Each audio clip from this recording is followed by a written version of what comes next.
Boso, Ya, kenapa tanaman ini kuning menguning seperti ini, Boso? ini waktu kemarin ini kan lembah ini Ya. sungai. Ini makanya ini apa danau ini ndak bisa kita timbun terlalu tinggi ini makanya kelapa ini kuning. Wah, yang lain pada biru semua kan daunnya.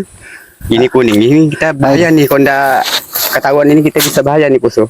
Gini ya Kena Pak denda Ade, kita. gini ya Pak Ade, Ya. kalau mengano kita nih mau aman dalam pekerjaan kita nih, kita beritahu dengan asisten kita ya macam mana caranya supaya sawit ini sama dengan yang lain. Ah, oke.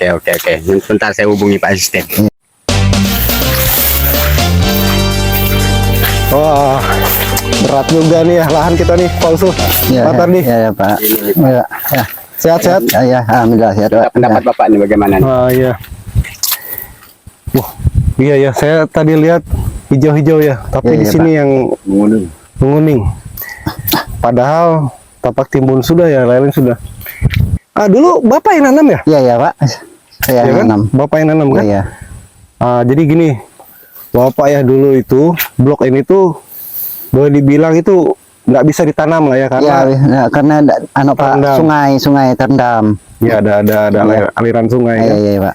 Jadi blok-blok ini memang dulunya belum hanya setengah lah ya yang Iya, diusahakan. Iya, iya Pak. Yang sebelah sini nggak diusahakan karena terlalu rendah. Iya, Jadi dibanding blok-blok yang lain itu di sinilah yang paling rendah.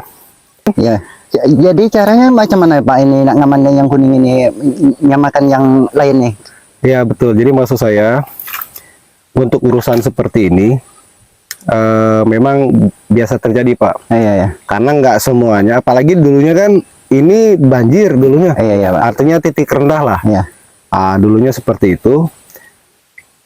Jadi cuman karena ada cara ya, artinya dari kita itu harus menaikkan titik tanam ya. Iya, iya. Menaikkan titik tanam di lebih tinggi dibandingkan parit, makanya bisa tertanam. Nah. Tetapi kalau memang ini masih ada kuning, berarti masih ada rendahnya. Ya. Berarti masih ada genangannya, karena nggak semuanya blok tanah itu rata. Jadi cara kita nak ningginya Pak bagaimana Pak?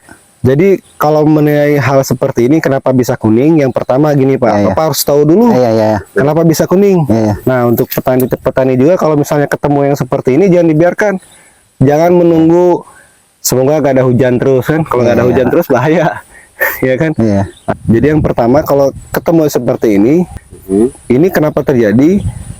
Karena tanah-tanah ini Pak, ini semakin lama itu semakin turun, terkena kikisan, Iya, iya. kikisan air hujan dan lain-lain lah. Dulu kan kalau udah hujan kan ini pasti tergenang. Iya, iya Pak. Ya, kenapa masih bisa tumbuh? Karena ada tapak timbun ini. Jadi yang harus dijaga itu adalah tapak timbun. Iya Pak. Ya, kuning ini kenapa? Karena akarnya sudah ketemu air.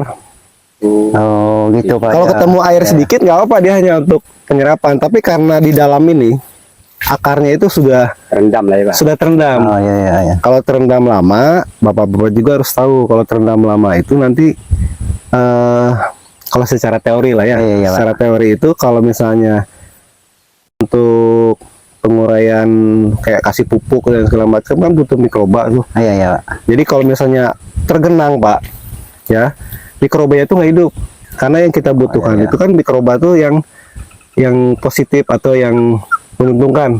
Iya Pak. Jadi kalau misalnya pupuk itu sebelum dikasih kan butuh mikroba. Ya. Kalau dalam tergenang dia mati si mikrobanya. Ya jadi makanya pupuknya itu nggak jalan Pak. Oh iya gitu ya Pak ya. Satu itu mikrobanya mati. Jadi nggak bisa. Jadi pupuk nggak bisa tersedia untuk tanaman. Nggak bisa. Yang kedua pupuk yang dikasihkan kalau namanya terendam itu hilang Pak. Tercuci namanya.